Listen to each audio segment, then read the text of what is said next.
वज़ीर आला सिंध मुराद अली शाह को कोरोना टेस्ट मुस्बत आ गया है। कोरोना टेस्ट मुस्बत आने के बाद उन्होंने खुद को क्वारंटीन कर लिया है। गिलगित बल्तिस्तान असेंबली के इंतखाबात के लिए वोटिंग का अमल मुकम्मल हो गया है, जिसके बाद वोटों की गिनती जारी है। चीफ इलेक्शन कमिश्नर राजा शहबाज खान ने कहा है कि गिलगित बल्तिस्तान में होने वाले इंतखाबात आज़ादाना, मुनसिफाना और शिफाफ थे। उन्होंने इंतखाबात को पुरअमन करार देते हुए कहा कि गिलगित के कुछ इलाकों में बारिश और बर्फबारी हुई है, जिसकी वजह से नताइज आने में कुछ वक्त लगेगा। पाकिस्तान में कोरोना वायरस की दूसरी लहर जारी है और केसेस में एक बार फिर इजाफा हुआ है। तालीमी इदारों में तदरीसी अमल जारी रखने का इतालात के मुतल्लिक आज अहम फैसला होगा। आलमी वबा कोरोना वायरस के सबब पाकिस्तान में मजीद 19 अफराद जान की बाजी हार गए हैं और मरने वालों की मजमूई तादाद 7,160 हो गई। आलमी वबा के सबब दुनिया में 5,48,10,316 अफराद मुतासिर हो चुके हैं और 3,24,320 अमवात हुई हैं। अमेरिकी सदर डोनाल्ड ट्रंप ने एक मरतबा फिर डेमोक्रेटिक सदारती उम्मीदवार जो बाइडेन की शिकस्त को धांधली का नतीजा करार दे दिया। मुत्तहिदा अरब अमारात ने गैर मुल्कियों को गोल्डन वीजा देने की मंजूरी दे दी। गोल्डन वीजा के हामिल अफराद को अमारात में 10 साल रिहाइश इख्तियार करने की इजाजत होगी। पाकिस्तान सुपर लीग 5 के दूसरे एलिमिनेटर मैच में लाहौर कलंदर्स ने मुल्तान सुल्तान को 25 रन से शिकस्त देकर पहली बार टूर्नामेंट के फाइनल में रसाई हासिल कर ली।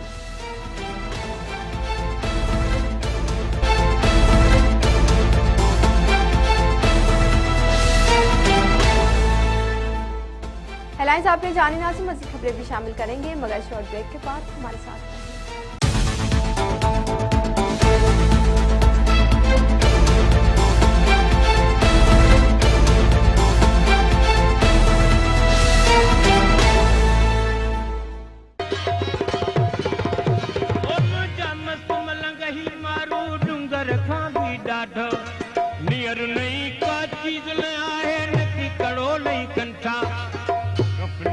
कुल्हन में ईंदा अपनी पाए कुल्हन में ईंदा अजर कजी ओढ़ा कंदा मस्त कलंदर दमादम दमादम मस्त कलंदर जहम वक्ती ही जोगी जाग्या जहम वक्ती ही जोगी जाग्या इन भूम सजिए जा भाग्या कोई सूर न रहंदा साग्या कंदा मस्त कलंदर दमादम मस्त कलंदर दमादम मस्त कलंदर दमादम मस्त कलंदर दमादम मस्त कलंदर।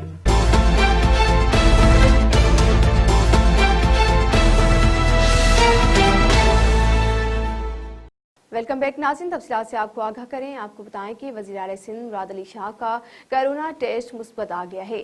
कोरोना टेस्ट मुस्बत आने के बाद उन्होंने खुद को क्वारंटीन कर लिया है। तर्जुमान मुराद अली शाह ने बताया कि वज़ीर आला सिंध ने जुमे को हल्का बुखार महसूस किया था। जुमे को कोरोना का टेस्ट करवाया तो मुस्बत आया है। मुराद अली शाह ने बताया कि डॉक्टरों की हिदायत पर मैंने खुद को आइसोलेट किया है। हल्का बुखार है, बाकी तबीयत बेहतर है। इससे कबल पाकिस्तान पीपल्स पार्टी के कमरजमान कायरा का टेस्ट भी मुस्बत आया था।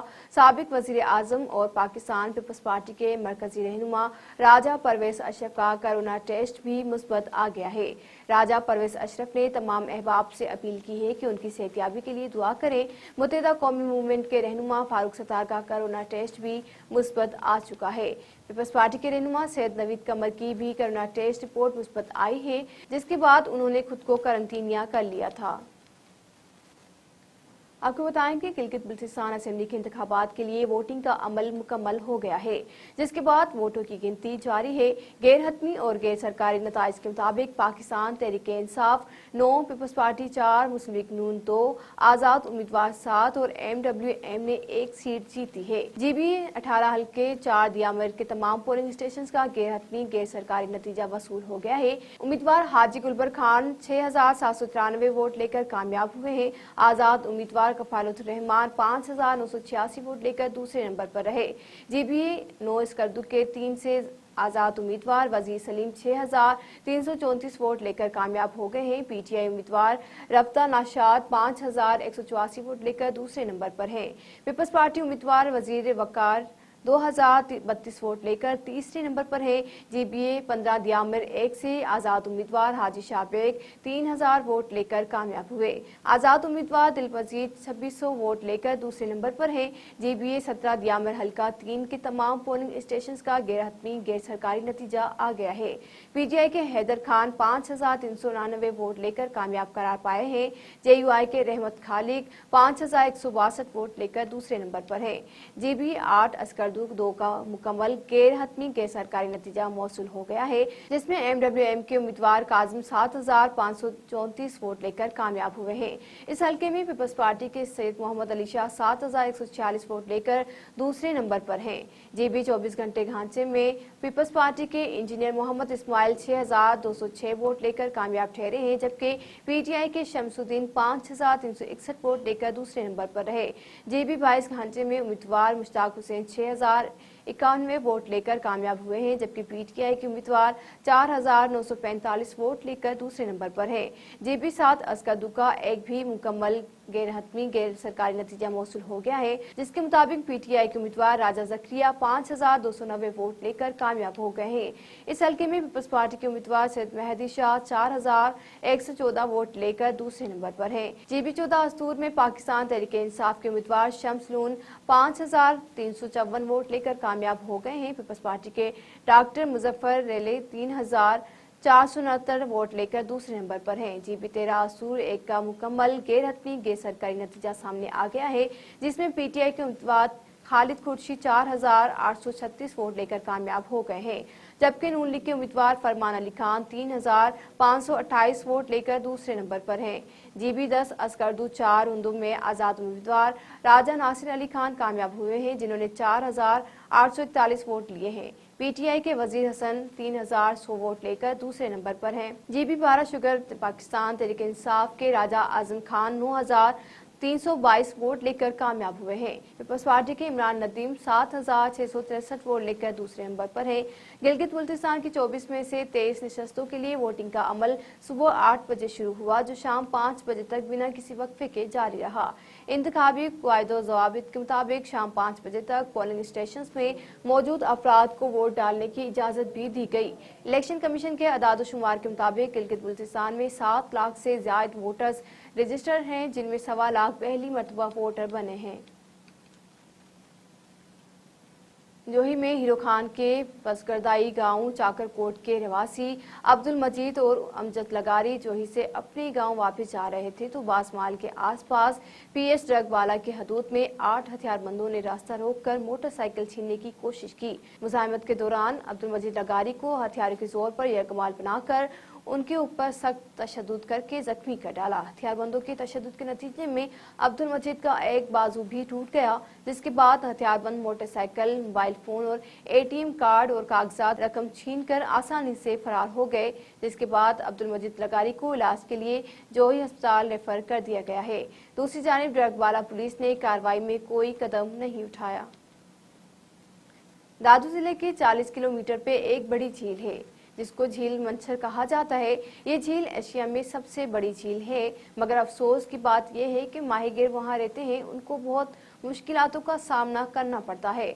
माहीगीर पानी के बादशाह होते हैं, मगर अफसोस आज वो फकीर की जिंदगी गुजार रहे हैं। मगर यहाँ के जो वडेरे हैं या यहाँ के नुमाइंदे हैं, उन्होंने मंछर को तकसीम किया है। पानी में शिकार करने वालों को जुर्माना दिया जाता है। माइग्रो के साथ सरासर नाइंसाफी है। इनके पास ना स्कूल है, ना मस्जिद, अस्पताल और कॉलोनी भी नहीं है। मंछर के माहीगीर जो कच्चों घरों में रहने के लिए मजबूर हैं, उनको वहाँ नुमाइंदे धमकी दे रहे हैं कि घर खाली कर दें। अफसोस की बात है कि गवर्नमेंट भी उनके साथ नहीं है और वहाँ के नुमाइंदे इन माहीगीरों से कार्ड लेकर लिस्ट बनाकर इमदाद अपने पास रखते हैं। इनके बच्चे स्कूल के बजाय वहाँ मिट्टी के साथ खेलते रहते हैं। माहीगीर हुकूमत से मुतालबा करते हैं कि हमारे साथ इंसाफ किया जाए, कम से कम पीने का पानी फराम किया जाए और हमें कॉलोनी दी जाए, स्कूल, अस्पताल, मस्जिद फराम की जाए, हमारे बच्चे स्कूल जाके मुस्तकबिल में आगे जा सकें। दादू मंछर 0 पॉइंट मोरी के पास गुर्बत की वजह से माहीगीर की नाबीन बच्ची का इलाज ना हो सका। मुर्सा ने सिंध के वज़ीर आला सैयद मुराद अली शाह, नासिर हुसैन और वज़ीर आज़म से अपील की है कि सरकारी खर्च पे मेरी बच्ची का इलाज करवाया जाए। गरीब माण्हू केॾो वञा सही भला काॾे वञा ॿियो केॾो मुंहिंजी बि कोन्हे अलाह खां सवाइ ॿियो केॾो करे हुकूमत करे भलाई त असांखे भलाई करे त नियाणीअ जो इलाज करायां। असांखे छो धिकनि में चढ़ियो अथनि छो सावन में चढ़ियो अथनि असां बचे ॿार सभु इंतज़ार आहियूं खाइण लाइ कोन्हे असांखे का ॻाल्हि छॾणी कोन था बेवसी ते टुकू पिया जलियूं। जोई में म्यूनिसिपल मुलाजमीन का माहवार तनख्वाह और एडमिनिस्ट्रेशन तैनात न होने के खिलाफ बुखारी यूनियन का एहतजाज हुआ। एहतजाजन म्यूनिसिपल ऑफिस के ताला बंद करके सैकड़ों मुलाजमीन शम्स पंवर, खमीसु खान जमाली और दीगर रहनुमाओं ने जोई बांध रोड पर धरना दिया। इस मौके पर मुलाजमीन ने मीडिया से बात करते हुए कहा कि 1 माह से ज्यादा अरसा गुजरने के बावजूद एडमिनिस्ट्रेटर मुकर्रर नहीं हो सका। इस वजह से हमारे बच्चे फाका कशी की जिंदगी गुजारने पर मजबूर हैं। शहर की खातेदार दुकानों पे भी अब राशन नहीं मिल रहा, जिसकी वजह से घर का चूल्हा भी नहीं जल रहा। जुल्म तो ये है कि काम करने के बावजूद बिलावजह तनख्वाहें नहीं मिल रही। हमारी तनख्वाहों को टीजरी में करके हमें इंसाफ फराहम किया जाए। दादू के इलाके यूसी 4 में एहसास कफालत प्रोग्राम के टोकन लेने में बहुत रश हुई। दादू के इलाके यूसी 4 में एहसास कफालत प्रोग्राम में दूर दूर से लेडीज आती हैं। सुबह 8 बजे से शाम 5 बजे तक रश होती है। वहां की औरतों का कहना है कि यहाँ कोई सहूलत नहीं है और सिक्योरिटी भी नहीं है और यहाँ पानी का इंतजाम भी नहीं है। यहाँ कोई कानून नहीं। उन्होंने कहा कि दादू इंतजामिया से मुतालबा करते हैं कि इस कैंप में सहूलियात फराम की जाए। लेटर आया पैसा आया वो भी ना ॾिनो मुड़साल जे नाले ते आया उहो बि रुपयो ना ॾिनो मुंहिंजा बचड़ा बीमार पिया आहिनि मां पाण बीमार 8 बजे त आयो ऑफिसर उतो खयो आहे त मक़दम खो वीचारो जेको अंदर वियो वीचारो मूंखे उतो गाॾी तो खणी त छॾियो अथसि पंधि पिया आयुसि छो माण्हू कूड़ हाणे जे मासी अॼु तुंहिंजो कोन दादू जा हूं 5-6 दफ़ा मोटी ताजो किराया भाड़ा एॾा महांगा आहिनि 200 रुपया गरीब माण्हू केॾा आहिनि 5-6 दफ़ा दाजू त करे कॾहिं असांखे टोकन कोन मिली आहे जेको एतिरो टाइम जेको वेठा आहियूं अचूं था इहो वरी जेको रिश्वत ॾे हुननि खे ॾे असां वेठा आहियूं सकणा कार्ड खणी अचां वञा थी कार्ड जो कोई मसलो ही कोन्हे। मैं असद में बैठी थी मैंने कल परसों निकली हूँ ये टोकन अब मैं डेथ सर्टिफिकेट है ये मेरा शोर है ये मैं हूँ। तफसीलात आपने जाने नाज़िम। मज़ीद खबरों के लिए विजिट करें हमारी वेबसाइट www.expressnews.com।